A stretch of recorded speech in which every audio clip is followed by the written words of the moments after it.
আমাদের যে রাষ্ট্রদূতগণ আছেন বা বিভিন্ন এমবাসি আছে তারা তো আমাদের তাদেরকে আসলে কিছুটা ভীত সশস্ত্র করার জন্য এটা আমি বলবো যে এটা দেশবিরোধী একটা অপতৎপরতা অত্যন্ত গুরুত্বের সঙ্গে দেখি এবং আমরা আশাবাদী যে এটা আমরা উদ্ঘাটন করব। এই নেপথ্যে যারা আছে তাদেরকে আমরা আইনের আওতায় নিয়ে আসতে পারবো। ঢাকায় একাধিক বিদেশি দূতাবাসে ইমেইলের মাধ্যমে হামলার হুমকি এসেছে। বিষয়টিকে গুরুত্বের সঙ্গে নিয়েছে আইন শৃঙ্খলা রক্ষাকারী বাহিনী। এরই মধ্যে দূতাবাসগুলোর কর্মকর্তাদের সঙ্গে বৈঠক করেছে সিটিটিসি এবং ডিবি পুলিশ। তারা জানান, আতঙ্কিত হওয়ার মতো কোনো তথ্য এখনো মেলেনি। বলেন, একটি পক্ষ দেশের ভাবমূর্তি নষ্টের চেষ্টা করছে।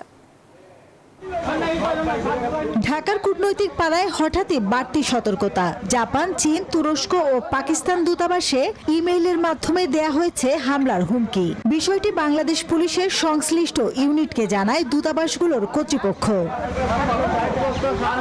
এরপর ঘটনাটিকে গুরুত্ব দিয়ে তদন্ত শুরু করে ডিএমপির বিশেষায়িত ইউনিট সিটিটিসি।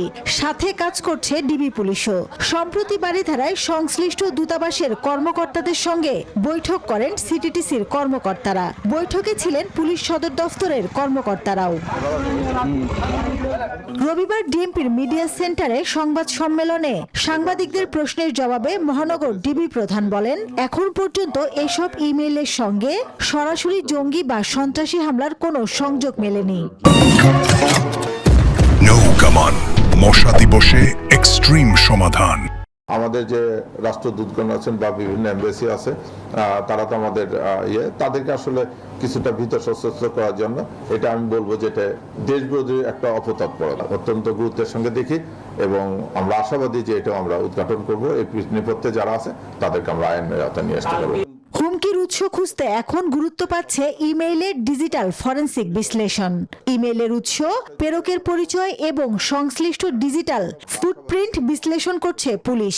এরই মধ্যে ঢাকার কূটনৈতিক এলাকাগুলোতে নিরাপত্তা বাড়ানো হয়েছে। ব্যক্তির সঙ্গে তার সখ্যতা হয়। মাসুদা লাবনী, নিউজ 24, ঢাকা।